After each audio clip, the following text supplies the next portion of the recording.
आज मस्त खिचडी बनवली होती, कारल्याची भाजी आणि बाजरीची भाकर. त्यांना दुकानावर जायचं होतं आम्हाला दोघांना पण. तर मग घाईघाई लवकर पटकन स्वयंपाक करून घेतलं पहिले. मग दोघांनी आम्ही जेवण करून घेतलं.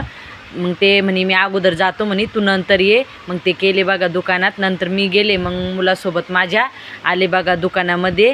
आल्यानंतर मला थोडं झाडू वगैरे मारायचं होतं, पोछा मारायचा होता. तर मग मस्त झाडू मारायला लागले. मुलगा मारतो तसा झाडू, पण मग लेकराचं आणि आपलं फरक पडतं ना. मग त्याच्यामुळं आपण मारलेलं आपण सगळीकडून व्यवस्थित घेतो. लेकराला काय जमणार आहे मुलाला. मग त्याच्यामुळे म्हटलं एकदा झाडू वगैरे मारून घ्यावा, मग पोछा वगैरे मारून घ्यावा. मग आमचा फ्रीज पण खराब झालं. त्याच्यानंतर फ्रीज हे करणारं आलं, सुधारणारं. मग निघलो आम्ही घरी येण्यासाठी. थोडं वातावरण आभाळासारखं होतं.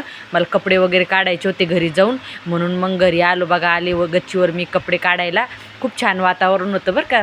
संध्याकाळी 4:30च्या टायमान एकदम भारी वाटत होतं ते वातावरण. आभाळासारखं होतं ना, तर म्हणून.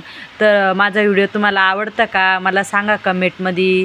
प्लीज माझ्या व्हिडिओला लाईक करा, मला सपोर्ट करा. सांगा मला कमेंटमध्ये तुम्हाला आवडतात का माझे व्हिडिओ.